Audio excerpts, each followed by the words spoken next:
तो देखिए आज हम स्टार्ट करें सेल। सेल बेसिकली क्या होता है? It is a device which convert chemical energy into electrical energy. तो सीधे सीधे लाइन में लिख लें कि ये कन्वर्ट करता है chemical energy into electrical energy. और कौन सी इलेक्ट्रिकल है ये? डीसी सोर्स वाला, ठीक है, डीसी सोर्स वाला। तो सेल हमारे वैसे दो टाइप के होते हैं हमारे।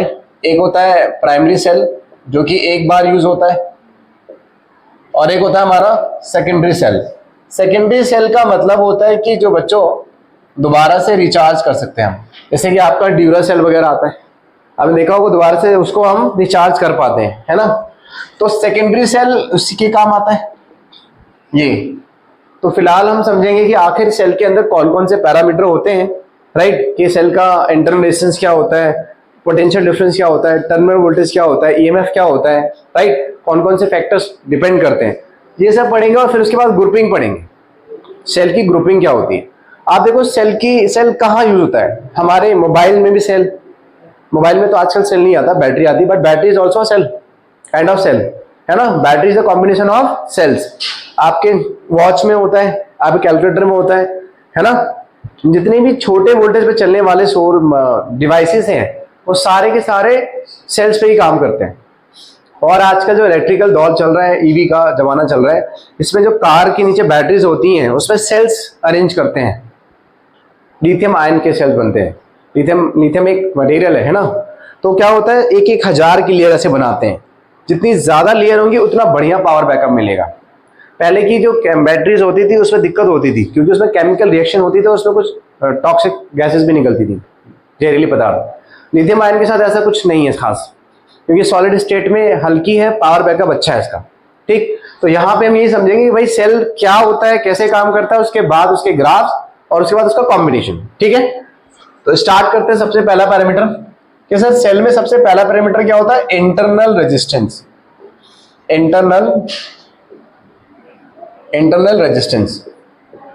इंटरनल रेजिस्टेंस को हम लोग बच्चों स्मॉल आर से दिखाते हैं, और सर्किट में सेल के ऊपर ये लिखा नहीं रहता, हमें इसको बताना पड़ता है, सर्किट में भी अलग से ड्रॉ करना पड़ेगा, राइट।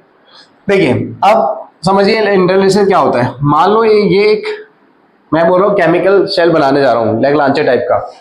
तो बेटा यहाँ पे एक प्लेट डाली मैंने यहाँ पे एक प्लेट डाली, और एक यहाँ पे सॉल्यूशन था। सॉल्यूशन को क्या बोलते हैं हम लोग, याद है आपको? सॉल्यूशन को हम बोलते हैं इलेक्ट्रोलाइट, मतलब that chemical which can produce ions, right. मान लो इसमें प्लस चार्ज इकट्ठा हो रहा है, इसमें माइनस, और आपको जब चेक करना है कि बिजली आई कि नहीं आई, तो यहाँ लगा दो एक बाहर से क्या, रेजिस्टेंस। तो this is called external resistance. This is called external resistance, capital R. This is what, capital R guys, okay. और इस सेल के अंदर का खुद का एक इंटरनल रेजिस्टेंस होता है जो दिखा नहीं है हमको। So now what is internal resistance? जैसे ही आप इसको कनेक्ट करेंगे, आपके अंदर की केमिकल के आयन टूटेंगे। आयन टूटेंगे तो चलेंगे भी, चलेंगे तो प्लस इस पे इकट्ठे होंगे, इस पे इकट्ठे होंगे। तो बेटा जो आयन चलेगा, चलते समय जो इलेक्ट्रोलाइट उसको अपोज करता है, that is called internal resistance. So the resistance offered by chemical, or you can say electrolyte of the cell, is called internal resistance. It is inbuilt inside it, right? तो आपकी definition में बनता है क्या? The resistance offered by electrolyte of cell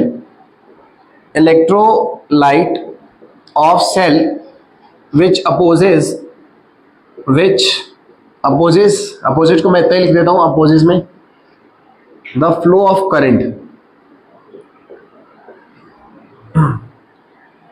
flow of current या ion बोल दो, एक ही बात है, या आयंस बोल दीजिए।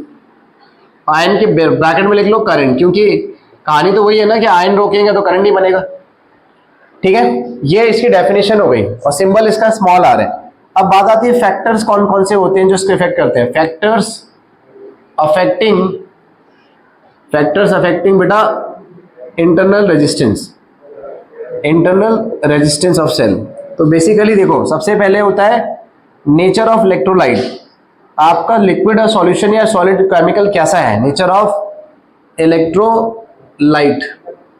समझ आ रही बात? ये दूसरा पैरामीटर होता है हमारा separation between electrodes, separation between electrodes, दोनों रॉड के बीच में कितनी दूरी है। भाई डिस्टेंस बढ़ेगा तो आयन को चलने में टाइम लगेगा। तीसरा होता है क्या, area of plate, area of plates या electrodes dipped in the liquid, dipped in the liquid. चौथा होता है आपका कि टेम्परेचर बढ़ने से, if temperature increases then internal resistance decreases. Why? भाई टेम्परेचर बढ़ेगा तो आयन जल्दी टूटेंगे, तो थोड़ा फर्क पड़ता है। कभी कभी देखा है जब सेल वीक होने लग जाता है तो आप क्या करते हैं, उसको रगड़ने लग जाते हैं। कई बार किया ऐसा कभी किसी ने, या धूप में रख दो तो थोड़ा सा वो फिर से थोड़ा काम करने लग जाता है ना। तो ये सारे तमाम सारे पैरामीटर है हमारे। और कुछ लग रहा है क्या इसमें? नहीं, इतने काफी हैं। बाई चांस कुछ पूछ सकते हैं, एक नंबर का क्वेश्चन। इंटरनल रेजिस्टेंस अलग से दिखाना पड़ता है। मान लो अगर इसी सर्किट को, इसको पूरे सिस्टम को सर्किट में दिखाया जाए तो कैसा दिखेगा ये पता है? एक सेल और ये इसका इंटरनल रेजिस्टेंस। अब ये सेल है, अगर आप इसको बाहर किसी उसके अक्रॉस लगाते हो, डिवाइस के क्रॉस, बाहर डिवाइस लगा रहे हो तो डिवाइस का मतलब एक्सटर्नल रेजिस्टेंस क्या है? क्या है वो? एक्सटर्नल रेजिस्टेंस है वो हमारा। जैसे मान लो ये बल्ब है, तो भाई बल्ब का कुछ तो होगा ना, क्या होगा उसका खुद का, क्या होगा उसका? अरे बोलो, अरे रेजिस्टेंस होगा ना भाई। तो ये हो गया आपका एक्सटर्नल रेजिस्टेंस। तो बेसिकली ये प्लस माइनस ये आर इतना हो गया cell. This is called cell, this is called cell, right. ये सेल है, ये इंटरनल रेजिस्टेंस का। हमेशा सेल के साथ इंटरनल रेजिस्टेंस दिखाना पड़ता है प्रैक्टिकली। अगर आप नहीं लिखा तो मतलब नेग्लिजिबल है। और ये बाहर का रेजिस्टेंस जिसमें चला रहे हैं हम, ये एलईडी हो सकता है, फैन हो सकता है, कुछ भी हो सकता है, ठीक है। तो इस बार छापो, फिर आगे बढ़ते हैं, ठीक है। चलिए छापिए। देखिए आगे बढ़ते हैं हम लोग। Difference between EMF and terminal voltage, ये दो पैरामीटर हैं आपके किसके? सेल के। तो ईएमएफ और इसमें क्या डिफरेंस है समझना गौर से जरा। मैं ऐसे करके बना देता हूं, यहां पे लिख दो ईएमएफ। ईएमएफ की फुल फॉर्म होती है बेटा इलेक्ट्रोमोटिव फोर्स। इलेक्ट्रोमोटिव फोर्स मतलब इलेक्ट्रॉन को धक्का मार के ले जाने का फोर्स, राइट। इलेक्ट्रोमोटिव फोर्स, हालांकि ये एक टाइप का वर्क डन है और वर्क डन और वोल्टेज ही होता है, बट हम इसको नाम देते हैं ईएमएफ। क्योंकि शुरुआत में साइंटिस्ट लोगों को समझ में नहीं आया तो उन्होंने कहा है इलेक्ट्रॉन को दौड़ाने के लिए जो फोर्स लगता है वो इलेक्ट्रोमोटिव फोर्स यानी ईएमएफ है, राइट। और दूसरी तरफ हम लिखेंगे टर्मिनल वोल्टेज। टर्मिनल वोल्टेज को पोटेंशियल डिफरेंस भी बोला जाता है। जैसे कि टर्मिनल मतलब क्या हुआ बच्चों? टर्मिनल का मतलब हो गया कि सेल के टर्मिनल के अक्रॉस कितना वोल्टेज है, राइट। तो देखो पहली बात, ये क्या होता है ध्यान सुनना, ये होता है maximum voltage in open circuit, maximum voltage in open circuit, right. और ये होता है maximum voltage in close circuit across cell terminal, right. अच्छा तो एग्जाम्पल समझाता हूं मैं थोड़ा सा पहले, नहीं लिखे लो पहले फिर समझाता हूं। लिखो जरा, मैक्सिमम पोटेंशियल डिफरेंस, शॉर्ट में लिख रहा हूं max pot diff, maximum potential difference, maximum potential difference across terminal of cell या टर्मिनल्स ऑफ सेल या of a cell in open circuit is called EMF. दूसरा यहां पे आप क्या लिखेंगे, पहले मैं एक लाइन से यहां लिख लेता हूं। दूसरा होता है कि EMF is independent to capital R. Now what is capital R? बाहर वाला रेजिस्टेंस, यानी सेल के साथ जो भी डिवाइस लगाओगे उसका जो रेजिस्टेंस होगा उसे हम एक्सटर्नल रेजिस्टेंस के नाम से जानते हैं और वहां पे वो डिपेंड करता है। तीसरी बात, it is basically what? Amount of work done in moving electron from from negative terminal to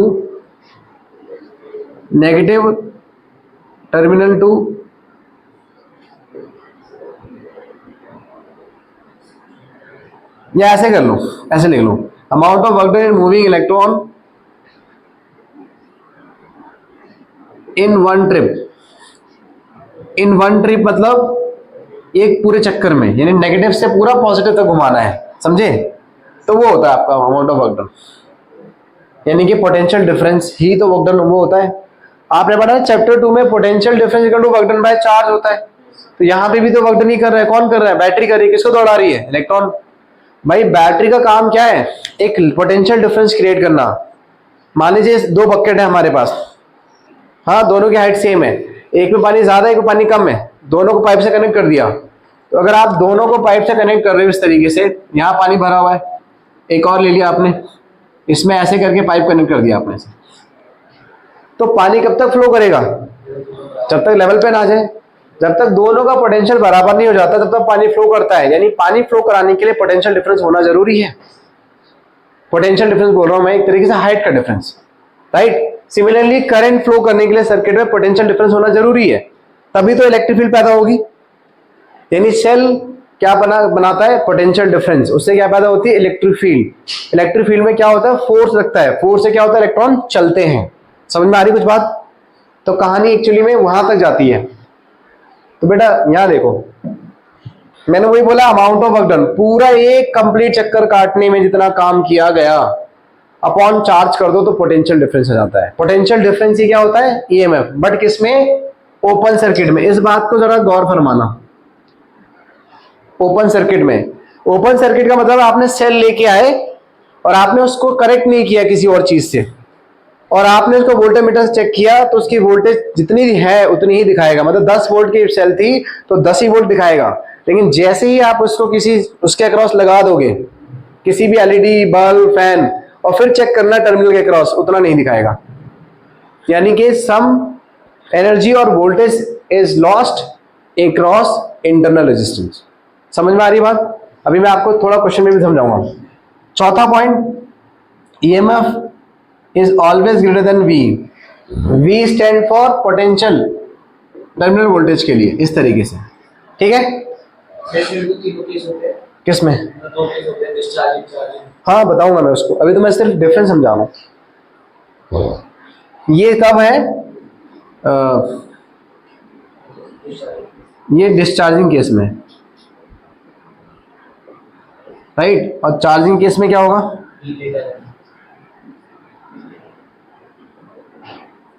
ये चार्जिंग वाला केस है ये, ठीक? और कोई पॉइंट बचा है?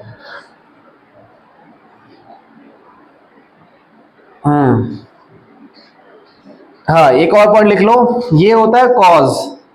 ये क्या है आपका? कॉज है, इसकी वजह से तो बन रहा है, ये कारण है सर्किट में वोल्टेज बनाने का, ठीक? अच्छा यहां पे लिख लीजिए पॉइंट नंबर 1, लिखो फटाफट पॉइंट क्या क्या होगा। सेम यहां लिखना maximum potential difference across this in close circuit. मैं लिखते जाता हूं, आप भी लिखते जाइए। Maximum potential difference across terminal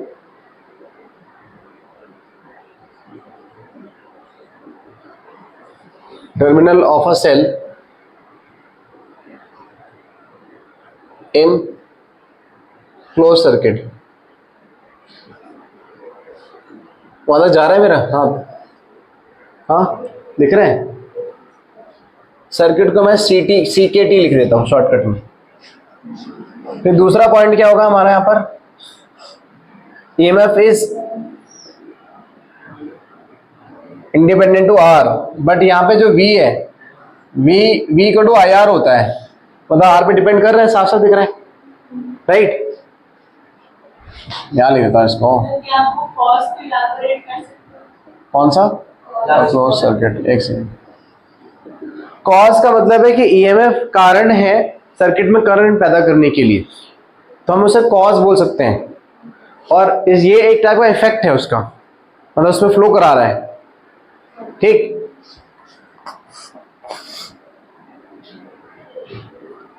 तीसरा पॉइंट देखो, ये वर्क डन क्या होगा, this is what amount of work done, amount of work done in moving electron from one point two another in circuit. ये फिर आपका देखो चौथा पॉइंट क्या होगा आपका, V जनरली कम होता है, इसमें टर्मिनल के क्रॉस नहीं होता क्या नहीं, V जो होता है वो किसी भी दो पॉइंट के क्रॉस, ये वाला दो पॉइंट के क्रॉस है। और मतलब देखो ऐसे, ये मान लो प्लस माइनस, ये बाहर वाला रेजिस्टेंस, ये आर है, ये स्मॉल आर है, इन दो के बीच में है, इलेक्ट्रॉन को यहां से उठाया पूरा चक्कर कटाया, वो ये है, लेकिन इलेक्ट्रॉन को यहां से यहां ले गए, वो ये है ना, V is less than E।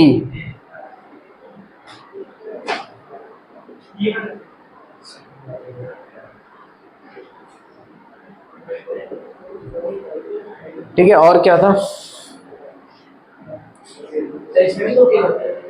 इसमें एक ही केस मानो, सेम ही होगा पॉइंट, लेकिन वो क्या दिक्कत है, एक और लिख सकते हो, potential difference across any element, एक सेकेंड, अक्रॉस एनी एलिमेंट एक मेरे को दे देना, इज ऑलवेज लेस देन, हाँ चलिए गए, लेस देन